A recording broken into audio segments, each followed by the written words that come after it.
Hi, everybody. There's some good things about in Ohio when you do get released from prison. We can register to vote the day we get out of prison. So we can vote for the candidate of our choice. We have the right to meet with legislators to discuss concerns that we may have. Some legislators don't believe in that. If we served our time, we should not be serving more time out here as punishment. If you're given 6 to 15, as I was, um, that's when the sentence should end. Is when you're completed with your sentence, and then you should be able to go on with your life and have the same rights as everybody else. We can have yard signs in our yard. We can vote. We cannot work the voting booths though, and I'm hoping someday that will change. But there's no way that anyone should be punished for life once they get out here. We have a cruel society, very judgmental. They jump to conclusions thinking that they know everything about you, even if they don't. So I really encourage people to register to vote when they get out and start having a voice. You're going to start seeing more felons sitting in public office. Ohio's getting close to the halfway mark of people, with being considered felons. It's so easy to pick up a case or get in trouble. You could just be at the wrong place at the wrong time, not even knowing what was going to take place. You could be with somebody else that was planning on robbing a bank or a house or hurting someone, and just because you're present, you get blamed in the same sentence. Laws do need a change to protect both sides, and we should have compassion for victims as well. They're hurting, they were violated. So when people say, well, I don't care about the victims, you're not really a true advocate. I had a guy the other day make a comment on my thing that I was locked up for decades. No, I was not. And then he insinuated that my case was physical. My case was not physical. It was not rape or attempted rape or anything like that. But people jump to conclusions. If we give these people a chance, shake the hand when they get out and say, I'm really counting on you to do what's right. And if you're able to assist with clothing, maybe you could take them to a store that has clothing. And I shouldn't say take them, but, point them in the right direction. Maybe make some phone calls. If you know a place for these people to rent a house or an apartment, please let us know or let the person know that is looking. We would like to do resources for these folks and maybe have some housing in line or point them in the right direction. Transportation is another big issue and obstacle people are facing. The buses do not take you to every place that there's jobs. So you might need a car to get to certain places. There's nothing wrong with riding the bus. I've done it for years since I've been out health-wise. Now I really can't get down there.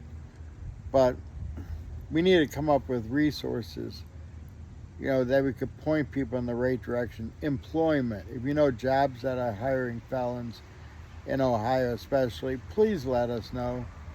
We will pass that information down to people that are looking for employment. Usually when you get out, if you have to go to a halfway house or whatever, you really can't look for much until after 30 days. Some might be a little bit different, I'm not sure. If you're on parole or probation, usually they want you to find a job if you're able. If you're disabled, find a hobby.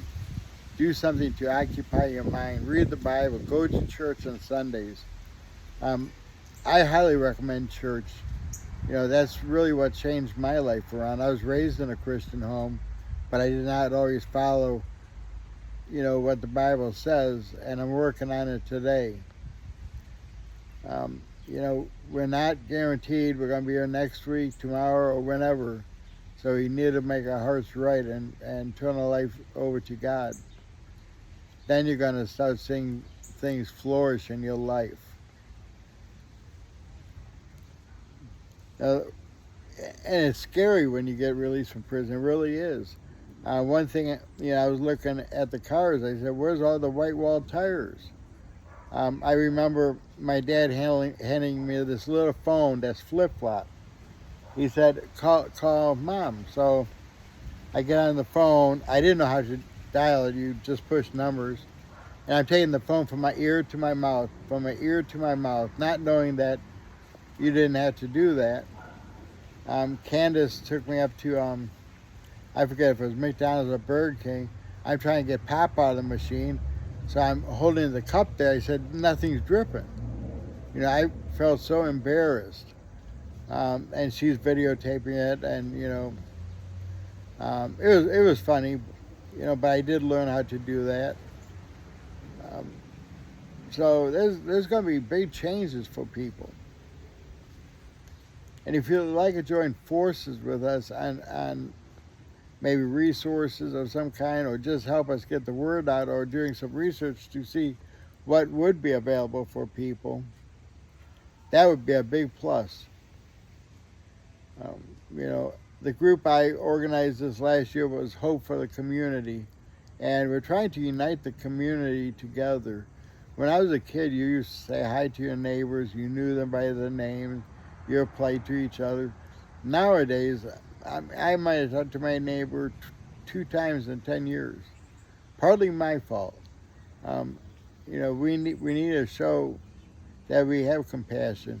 Why can't we look out, and if we see something unusual, them getting robbed or vandalism, why can't we look out for our neighbors and call the police when something like that is taking place?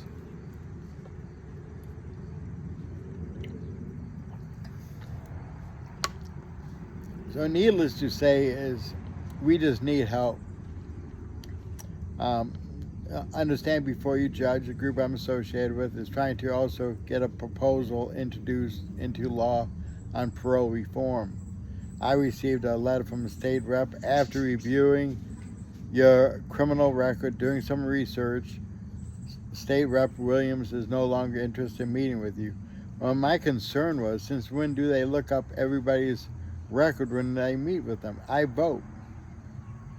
So those are just some obstacles that we face, and believing that did hurt, because I love what we're doing. I love people, and I want to see some drastic changes take place. And that's where you come in. We need people to assist us, people to attend protests, people that go to the State House with us to talk about the proposal. And if you do, the proposal is known as the Understand Before You Judge Parole Proposal. It's not a bill. I have a habit of calling it a bill too, just because it's 10 pages or so. Once we get a sponsor, they send it down to the bill room.